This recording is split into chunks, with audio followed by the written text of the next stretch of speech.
In today's video, we're going to discuss the top 10 NHL players that I feel are most likely to have what we call a bounce back season, where they significantly outperform last year's performance and take some major steps forward in their game for the 19-20 season. We'll get into the top 10 players coming up next.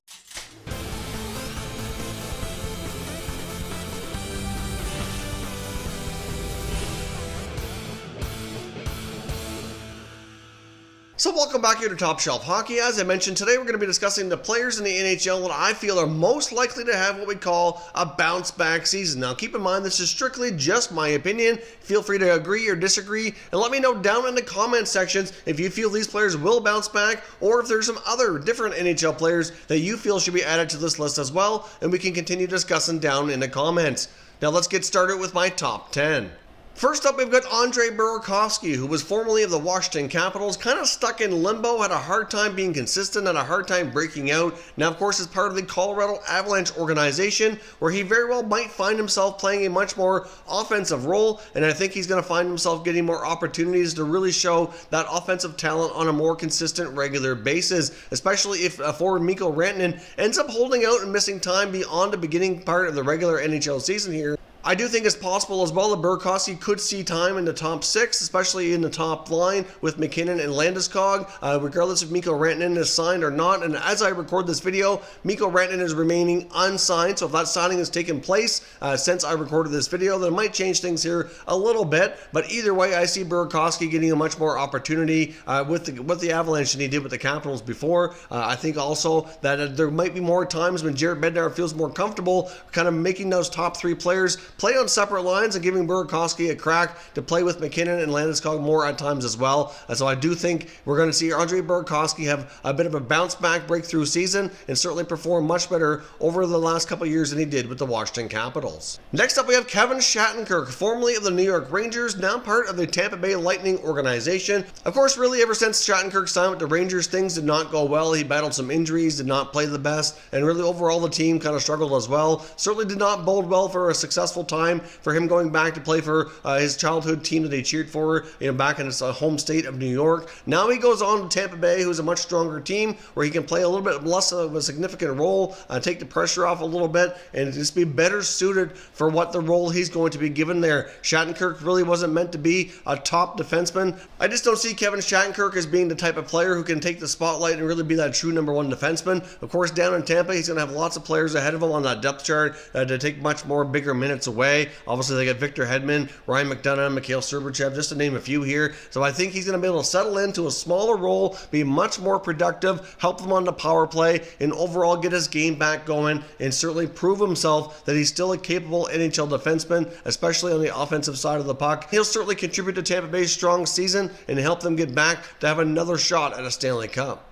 Next up, we have Los Angeles Kings forward Tyler Toffoli, who's coming off a 34-point season. Of course, Toffoli's also playing in a contract year, so he's going to be motivated as well, not only to rebound and put up some better stats, but he needs to get himself a new contract for next season and beyond. He's certainly going to want a longer-term deal, probably with some bigger money attached to it, and he's not going to get that if he doesn't play better than what he did for the past season. Of course, I think a lot of NHL teams or potential contract suitors would certainly be willing to overlook last year, seeing as how everything went overall for the entire roster of the Kings. I mean, it's not a good year at all across the board, and overall I think Tyler Toffoli can be part of the solution, at least in the short term, and I also think he's also a strong possibility of being traded sometime during the season, if not by the NHL trade deadline, especially if he can be playing better and have a stronger year to kind of increase his value a little bit. But I think Tyler Toffoli's got a lot to play for, and I think we're going to see a much bigger season from Tyler Toffoli than we did last year.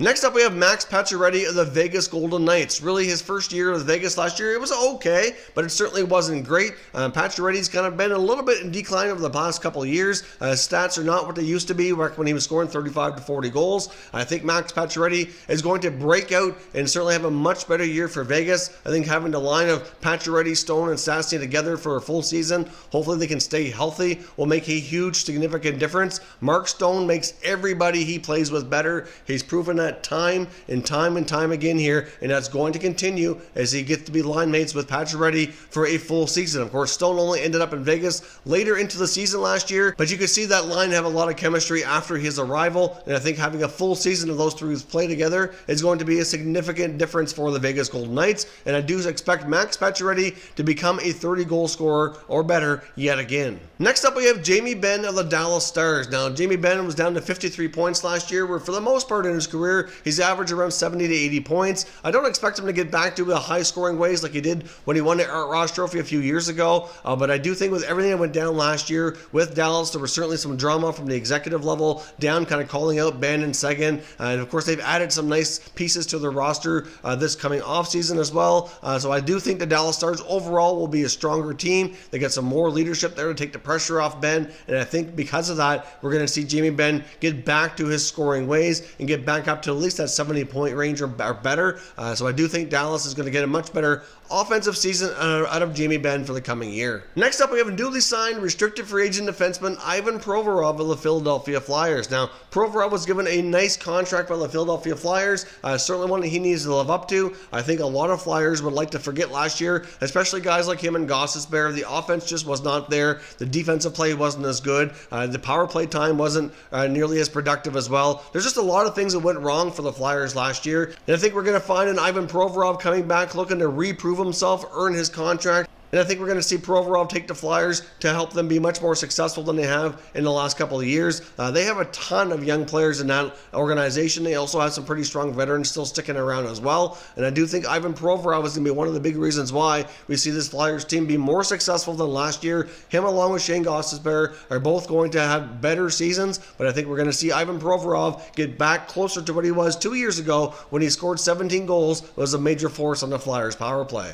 Next up, we have Rickard Rakell of the Anaheim Ducks. Now, as we know, last year was not a great year for the Ducks, and Rakell certainly took some steps back in his play as well. But I think more of that had to do with the players around him and the overall team impact. I mean, I think Rickard Rakell can certainly be one of the big-time leaders for this franchise moving forward. I think we're going to have a lot of young talent jump into that Ducks lineup this year, which are going to help reinvigorate him. Hopefully, Andre Kasha can stay healthy this year, and he'll be a force to be reckoned with. You got other guys like Maxime Comtois, Sam Steele, Troy Terry, Max Jones, and all that young talent is going to help get him going even further, and by the end of the year I think it's probably going to be fair to say that he'll be the true leader of this team. And we'll see a little bit of a changing of the guard when veterans like obviously Corey Perry's not there anymore, Ryan Kessler's not going to be playing this year, Ryan Getzlaff will be in the lineup, but likely Rickard Rakell will kind of take over as being that go-to player within their forward group and really step up his game to another level for the coming year. Next up, we have James Neal, formerly of the Calgary Flames, now of the Edmonton Oilers. Of course, we saw the James Neal for Milan Lucic trade,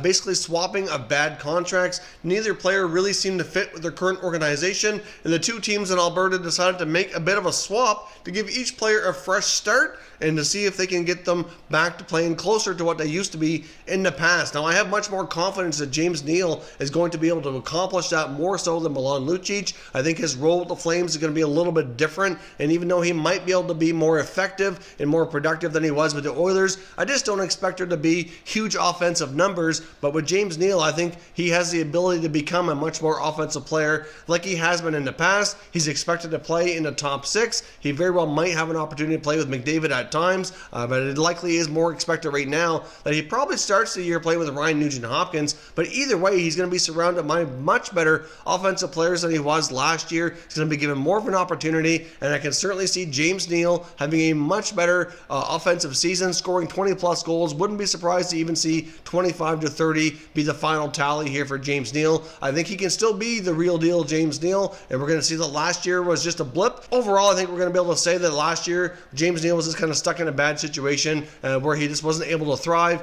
But with this year with the Oilers, he'll be in a much better, unique situation where he can be able to play and score again and get back to his old ways. And last but certainly not least, we have Toronto Maple Leafs winger William Nylander. Now, of course, William Nylander was highly criticized a lot last year. Obviously, he had the holdout situation, signing just minutes before the deadline on December the 1st. Of course, by the time he got playing with the Maple Leafs, he had missed all of training camp, missed multiple months of the season. It just really had a difficult time getting caught up. We've seen it time and time again when players miss that much time, it just takes such a long stretch to kind of get back up to speed and to get back into your groove and and he just never really found it last year. I know a lot of people were saying he's making such big money now, $6.9 million average annual value, but he wasn't really living up to it. But I think this is going to be the year when that contract looks much, much better, especially after signing Mitch Marner to almost $11 million. You got Austin Matthews making over 11. You got John Tavares making over 11. William Nylander kind of falls in line underneath those guys. And, if he can continue to improve as a player, not only do I think Nylander can be at least a 60-point player like he was in the past, I think he can take that up a level again and continue to improve upon that. So I do not only think that William Nylander will play much better than last year, but I think he's going to put up new career highs for the coming season, probably 70, 75 points, largely because he's going to be playing with Austin Matthews on a more consistent, regular basis. I expect big season out of Austin Matthews, and therefore I think Willie Nylander is going to rack up a lot of assists, setting up Matthews for many goals, and I think he's going to get back to his scoring ways as well, and I expect him to have a tremendous bounce-back season this year for the Toronto Maple Leafs. So those are my top 10 bounce-back players. Of course, I want to know what your thoughts are down below, as I mentioned in the beginning of the video. So who, in your opinion, are the most likely NHL players to have bounce-back seasons for the coming 19-20 season? Let me know what you think down in the comments, and we'll continue the conversation. If you're new to the channel, consider subscribing and turning on your notifications so you don't miss any future content, and give this video a thumbs up if you enjoyed it as well. I'd appreciate it if you did. As always, thank you for watching, and I will catch you next time.